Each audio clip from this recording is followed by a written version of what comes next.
again. First, I'm thankful to share some thoughts, some ideas, hopefully challenge you to think about some things as well. So I'm going to give you a little history. So I'm originally from Ypsilanti, Michigan. When I was born, I want to make sure I say this, my butt came out first. It's a true story. My butt came out first. And so when I came out and I talked to my mom about it, she said I was a survivor. I knew how to survive. Like all of a sudden when I was born, that was just part of the cards. So I ended up, I'm an athlete. I played basketball at Idaho State, won a championship. I played in Taiwan, Taipei, Japan, 5 years in Australia. Came back to the States. This was when 9/11 happened. Me and my wife were pregnant with our first child, Jasmine Bowles, and I was going to retire from playing athletics. I was done. So I sent my wife home, and I finished off my contract. I came back to the States, became the head coach at Treasure Valley Community College. Was there for 5 seasons. We were really, really good. Sent guys all over the place to play. And I was the first African American to be hired at Treasure Valley. So I'm the first full-time employee there. Ended up getting hired at the Idaho Stampede, which was the NBA D-League. We won the Western Division, and we won the whole thing. And that was good. I was the only guy who didn't play in the NBA who got a chance to hang with all NBA guys. And that was good for me because I got a chance to kind of see what they were going through. And I think there's a big issue that's happening, especially in families. And I'm going to get to that here in a second. But I finished that, and I remember it was like, it seemed like it was just yesterday, but one of my players said, "Have you ever thought about becoming a motivational speaker?" And you know, at the time, that's not what I was thinking. I was like, hey, let's win this game, right? My mind was in a totally different space.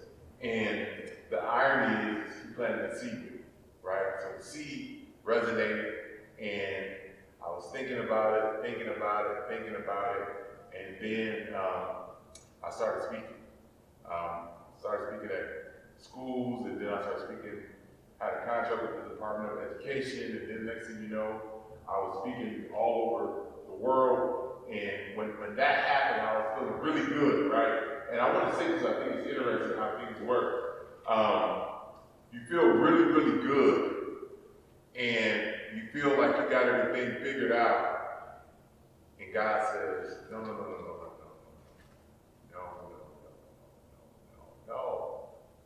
So, I started to get sick. Give you a quick rundown so you get a better feel. And when you look at me, you're not going to believe what I'm going to tell you. But everything I'm telling you is true. Okay, so stay with me. Brain aneurysm, cellulitis, 2 strokes, defibrillator in my chest right here chilling, 2 heart surgeries, back surgery, L1, L5. At one point, I thought I was going to die because I had blood clots throughout my entire body. I was like, oh yeah, it's going to get to your heart, it's going to get to your brain, you're going to die. Didn't die from that. Hey, I'm still here, I'm talking to you right now. And then I had COVID-19. So I had all that, right? And it was an interesting time because, you know, I feel like God was really trying to get my attention, is what he was doing. He kept giving me like little things, you know. I'm very hard-headed. You probably can tell, like, it's hard for him to engage me. So he said, okay, I'm going to engage you for sure this time. So I was super sick, like really, really sick. And I've been married to my wife for 24 years. And there was a betrayal in our relationship. And I knew it. I was trying to deny that it wasn't happening, but remember, I was sick. So I was really trying to stick around. I was fighting for my life, but on her side, she had other things that she was thinking about. And so I slapped slapped her. I shouldn't have slapped her. And I go back and I think about it, and I beat myself up about it. But when you've been with somebody for 30 years, and you got most of your time and energy and all that stuff invested in that person, when you feel betrayed, it doesn't sit right. But then the irony of it is, and I want to make sure I tell you this because I think it's important. I knew she was having an additional relationship, but I didn't slap her because of the additional relationship.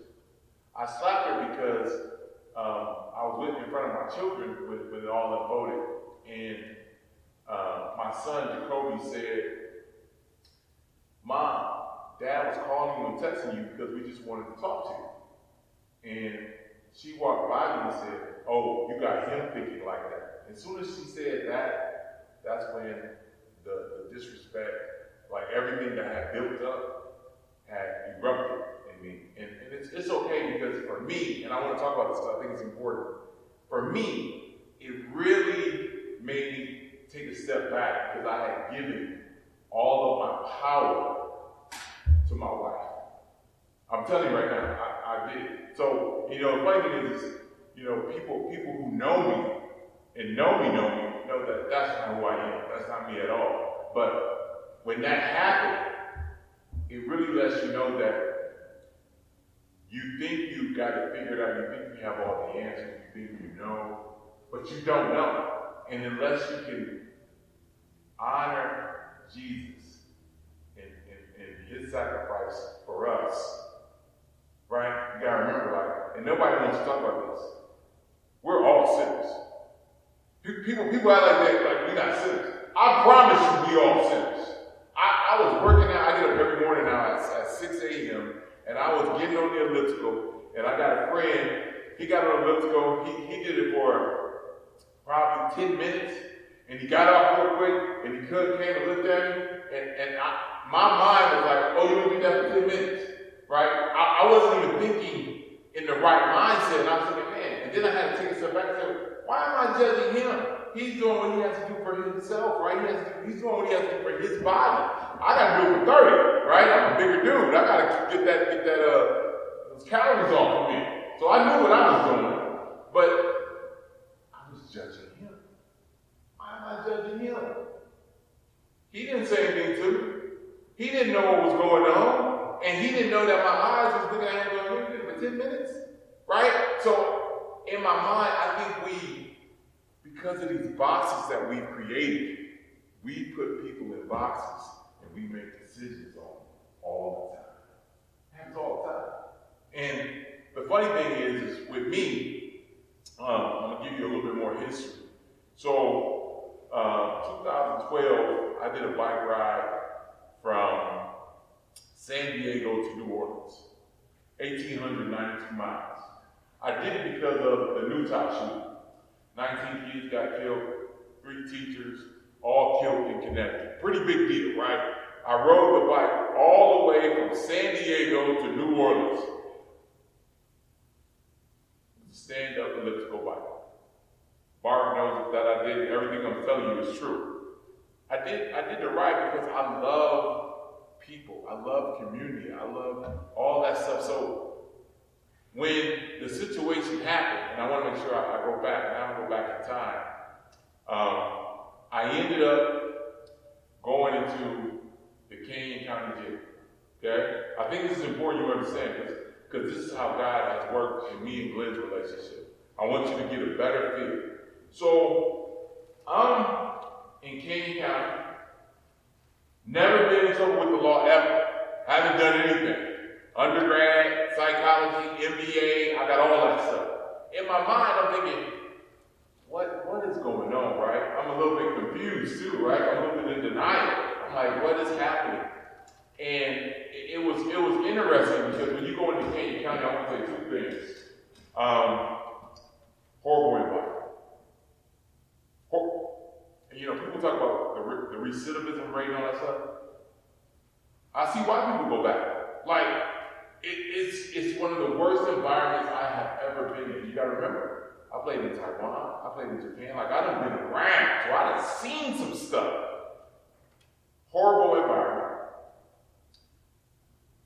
negative energy, negative mindsets, I'm telling you, I was in there. And then here's the thing that really is powerful. When you use the restroom, you drink out of a faucet that's associated with where you're pooping at. Yeah, I know. Think about what I'm telling you right now. Like, if you use the bathroom, and so everything will take, and then the food, right? So hold on, say with me. So I had a $200,000 bed. That's a lot of money. That means I got to go with 10% of that, right? Just for me to get out. I didn't have money at the time. Remember, I got sick, so we just came out of COVID. When you can't get people together, right, to get an audience to share your message, you ain't got the money. So I ended up staying in there for 32 days. Couldn't get out. Now, this is where I think there's power. And this is why I wanted to partner with Glenn, and I wanted to start this because I think it's important for men to realize, I'm a former athlete, first and foremost, we all have blind spots. I promise you. You think we don't have blind spots? Just because you don't see it doesn't mean you don't have it. We all have blind spots. I already know. So on the other side of that, you have to keep this in the back of your mind. Being able to hold each other accountable is invaluable. I think it's probably one of the biggest things that we can be doing with families. I'm going to go another step further. So, a friend of mine, his name is Michael Dean, came up to me, probably my third day inside Canyon County. He said, hey, I'm going to start a Bible study. Right? This is a true story. Everything I'm telling you is so authentic that you can tell I'm being very real with you right now. He said, I'm going to start a Bible study. Would you like to come to Bible study?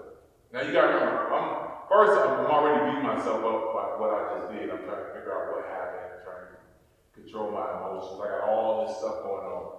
And he's like, what do you think? I said, yeah, I'll be here. So we started doing it at 8:30 in the morning. Now I'll give you a little bit of history about Canyon County. It's 11 to 11, meaning people get up at 11, do crazy stuff all day to 11 when they cut out the lights, and that's the day. But we were going to do it at 8:30 in the morning, which is a pretty big deal. But I didn't understand the politics of being incarcerated. And I'm telling you, because it was interesting for me. I learned a lot too, and I'm a pretty smart dude. So I'm in there, and Michael is reading out of the Bible. And he said, I want you to read this letter. Now, this is going to blow you away. This is why I have to tell the story, because I think it's probably the most powerful thing that has happened. I'm reading the letter. I get to the bottom of the letter. It's from Pastor Jim Porter. The pastor here wrote him the letter. Now, hold on now. I was raised a Jehovah's Witness. I had a person come into my house every Monday for the last year and a half during the Bible study. My wife called them. I haven't talked to them since. I told Michael to let Jim Porter know that I was in here. Michael wrote the letter, sent it back to Pastor Jim Porter. Jim got the letter, read the letter. First was, I think he was shocked that I was even inside Canyon County. And then the other thing is, he found me a place to stay. And that's how Lynn and I connected. I didn't have a place to stay. And I have a restraining order. I can't go to my house, right? All that stuff is in play, which is okay, because I realize now that for me, if I didn't have God in my life, and I'm about to transition, I would have committed suicide. I'm telling you right now. I'm a very competitive person. If I didn't have God in my life, if I didn't have God saying, and me having conversations, the individual relationship, me talking to God, me meditating, me asking God what is going on, I would have killed myself. Let me give you some numbers so you get a better feel, so you know I'm not making this up. 700,000 men killed themselves annually. 60,000 a month. 2,000 a week. Every 4 seconds, 3 out of 4 people, every 4 seconds, 3 out of 4 people are men commit suicide. Come on now. You trying to tell me we don't have an issue that's happening? And I'm going to go back. It goes back to the family, right? And I love what Glenn said. You know, I'm going to an anger management class. My anger management professor, teacher, instructor, psychologist, whatever you want to call them, said, if men would stop being emasculated, if men would take their role and lead the family, that's when the whole family moves forward. Now think about what I'm telling you. That's a big deal. But we sometimes, because you know, we want to honor people, we want to try to do everything right, we want to sacrifice, we want to do all those things, right? And so many pieces of the puzzle to try to keep the family together. But at the end of the day, if the man is not engaged and is not leading the family is going to struggle. Kids are going to struggle academically. They have potential to be incarcerated. Like there's a lot of things that come with that nobody's talking about. Nobody's talking about it. But unfortunately, as men, we don't have any feelings. Now you know I got feelings. Like why would I get upset and put my hand on my wife if I don't have feelings? That means I can just do anything I want to do and just pretend like I'm as tough as nails and everything's good? Come on, man. I'm not lying to myself, and I know that I can't lie to myself because the reality is, if I didn't have God, I probably wouldn't be talking to you right now. So for me, I think there's a conversation that needs to be had on how do we have fellowship, how do we support each other, how do we hold each other accountable, how do we start to read, we're in this time right now where women believe that they don't need a man. This Me Too movement thing is out of control. And for me, I gave my power to my wife because I was sick. So I instead of me trying to get back on my feet, I gave her the power. Am I making sense? I want to make sure everybody with me, because y'all looking at me like I'm crazy. Some people give me the crazy guy look. Either way, God is good and He's faithful, regardless. You know, I was driving on the freeway and I had an accident, a nice accident, and I lost. I didn't know what had happened, but it was 4:45. Going to Glenn's house or the Shade's house, and my car stopped on the freeway. So I'm like, what is going on, right? So I'm thinking, man, I'm really going through it right now. So I had to ask myself 2 questions. Do I get out of the car, right, and get hit by a car, because that's what was about to happen? Or do I just stay in the car, and I reached in there, and I called up a tow truck, and they came and picked me up and took me to Bill's. So when I followed up with Bill, he said, somebody took all the oil out of your car, and it exploded your engine.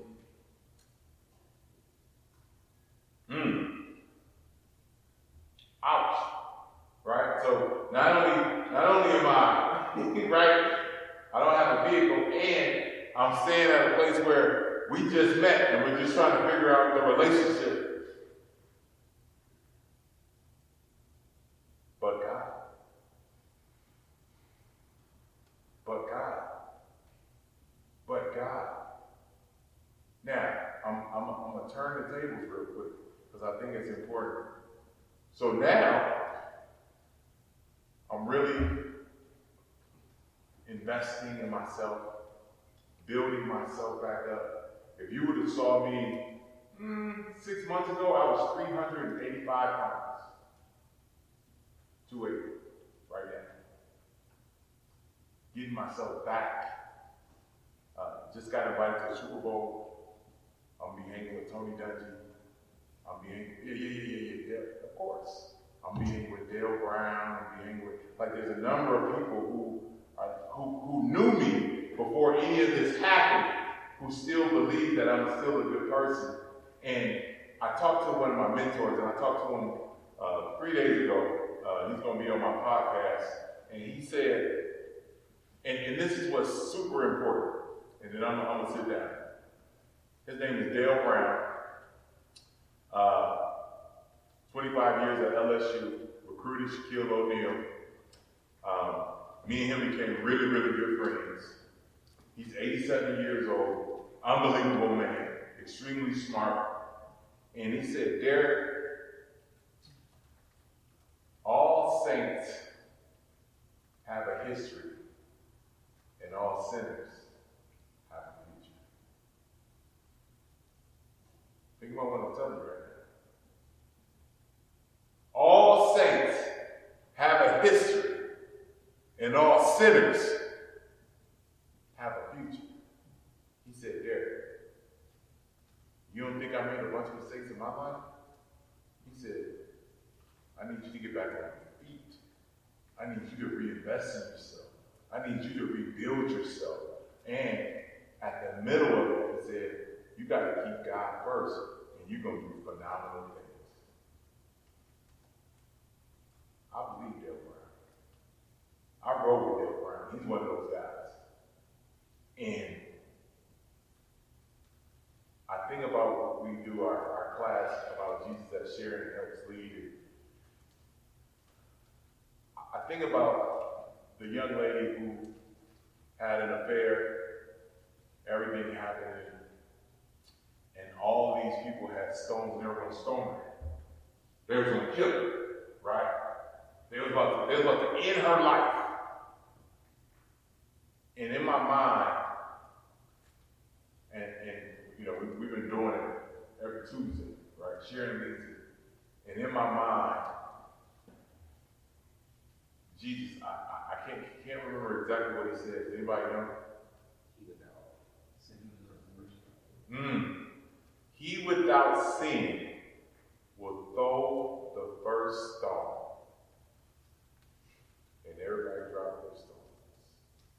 So, as far as for me and my wife, I already forgave her. So it really doesn't matter.